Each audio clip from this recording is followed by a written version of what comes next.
Grade 1 के बच्चों से पढ़ाई के मामले में क्या तवक्कुआत रखनी चाहिए? इस उम्र के बच्चे कितना सीख रहे होते हैं? इनकी ब्रेन डेवलपमेंट कैसे हो रही होती है?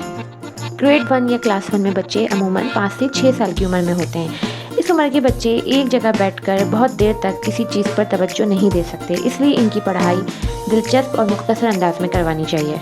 इस उम्र के बच्चे खेल खेल में सीखते हैं। अगर आप उनको बुक खोलकर रटवाने की कोशिश करेंगे तो वो बोर हो जाएंगे। स्टोरीज और एक्टिविटीज़ के ज़रिए उनको पढ़ाएंगे तो वो दिलचस्पी लेने लगेंगे।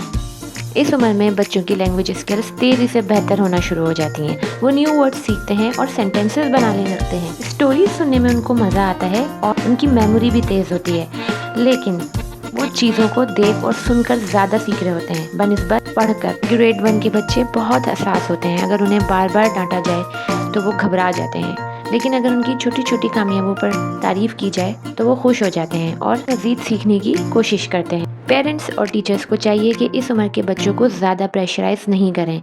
वो बुनियादी चीज़ें सीखते हैं, जैसे अलिफ बे पे, ABCD और काउंटिंग, जो वो खुद लिखते हैं, ना ट्रेसिंग।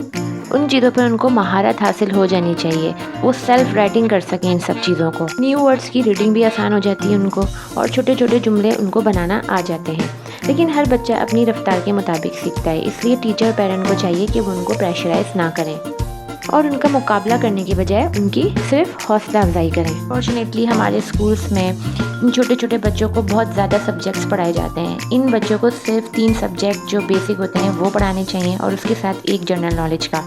टीचर्स और पेरेंट्स को चाहिए कि वो बच्चों के लिए करिकुलम को ईजी बनाएं। बहुत ज़्यादा किताबों में उनको इन्वॉल्व करने के बजाय उनकी जो मेंटल और इमोशनल डेवलपमेंट पर तवज्जो दें, क्योंकि इस उम्र का बच्चा अगर अपनी स्टडीज़ को लेकर हैप्पी होगा तो वो फिर ज़्यादा इजीली आगे बढ़ सकेगा। आज के लिए इतना ही, इजाज़त दीजिए। वीडियो पसंद आई हो तो लाइक, सब्सक्राइब और शेयर ज़रूर कर दीजिए। अल्लाह हाफ़िज़।